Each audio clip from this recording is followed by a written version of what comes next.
Bem, na verdade, a minha relação com Fortaleza foi, em primeiro momento, de diretora, né? Fui convidada para fazer parte da diretoria do senhor José Barbosa, inclusive fomos nós, eu e Lucinha, que incentivamos ele a ser presidente. E antes, já no início do Fortaleza aqui, a gente já tinha uma participação através do Remeleixo, a gente já tinha parceria, já ensaiava quadrilha lá. E pela amizade também que eu tinha com os jogadores, os meninos, sempre estive presente acompanhando os jogadores, acompanhando os times. E aí, depois de acompanhar tudo, acompanhar os times, as vitórias e tudo, eu passei a participar da diretoria.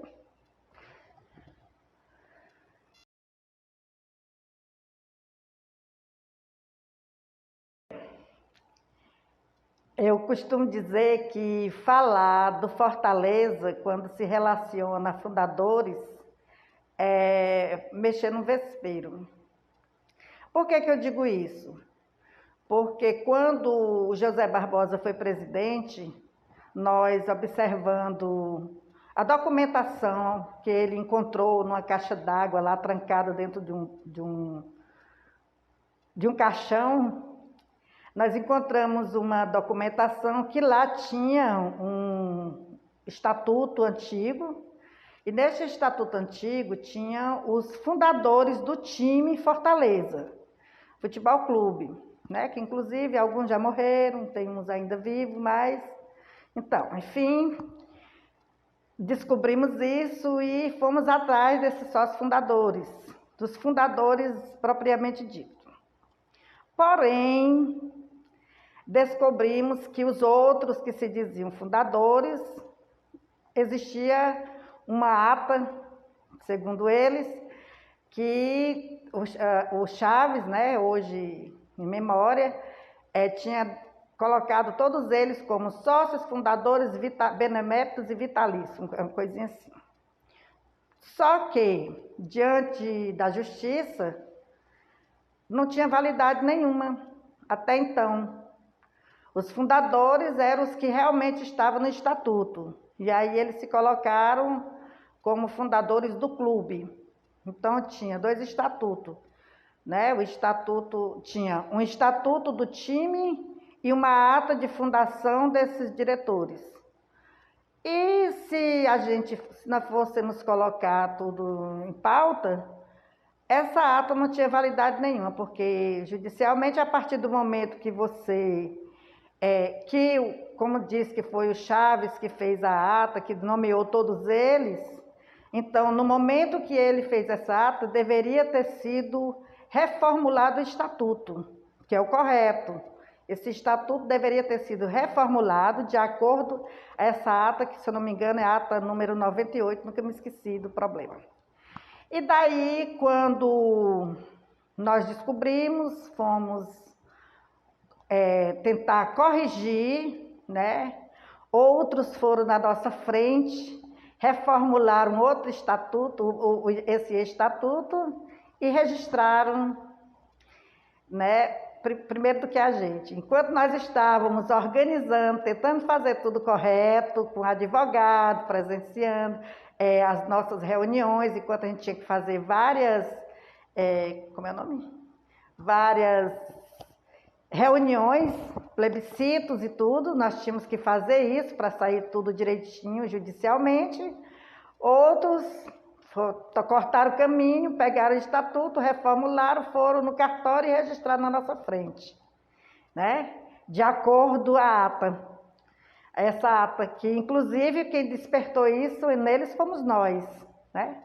E nosso advogado sempre dizia, porque o estatuto ele derrubava a ata.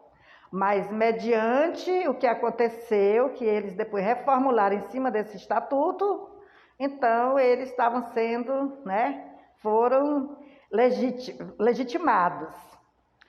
Porém, nós não fomos destituídos, porque nós continuamos, a justiça determinou que a gente continuasse no Fortaleza, que a causa não estava ganha. E nós continuamos, né, durante todo o percurso, Saímos porque eu fiz uma negociação com o Toinho do Gabriel, que ele também já faleceu, né? Que era um grande amigo, uma pessoa totalmente dedicada ao Fortaleza. E aí,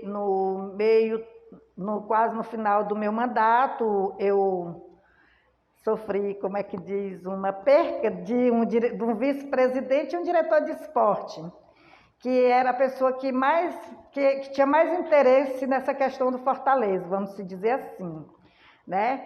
E aí nós chegamos a um acordo com o Toinho do Gabriel. Ele nos apoiava durante o campeonato e depois, em contrapartida, a gente devolvia a documentação e retirava o que nós tínhamos colocado na justiça. Né? Eu pedi, inclusive, solicitei ao advogado para retirar. Ele não retirou, ele só suspendeu, o processo está em aberto. Se a pessoa interessada, qualquer pessoa da vila que tiver interesse de reabrir o processo está lá, certo? Pode reabrir, pode retomar o Fortaleza, porque o Fortaleza, garanto para vocês, não tem dono. O Fortaleza é da vila. Por quê? Por que eu digo que é da vila? Porque lá no Estatuto do Fortaleza, reza o seguinte, lá nas disposições gerais, quando o time acabasse, porque a nossa preocupação era o time continuar participando dos campeonatos. Quando nós fizemos isso, acreditávamos que eles iriam dar continuidade ao clube, aos campeonatos, e pararam. E quando? Então lá tem uma regra, uma cláusula seguinte, que quando o time se desmanchasse, né, se destituísse, a sede ficaria para a casa. A casa é o quê? De acordo com com o significado esportista, a casa seria o bairro em que ele se encontra. E o bairro em que o time se encontra é na Vila dos Funcionários. Então, os que se diz fundadores, se eles pegarem esta cláusula lá no antigo estatuto, eles vão verificar que o time, até porque que o clube realmente faz parte e é da Vila dos Funcionários, não tem dono. Até porque eles seriam donos se eles tivessem feito como Sertânia.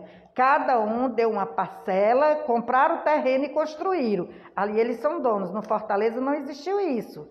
No Fortaleza, a prefeitura deu o terreno e o quarto BEC, junto com eles, ajudaram a construir. Então, por isso que a gente continua batendo na mesma tecla que o Fortaleza pertence à Vila dos Funcionários.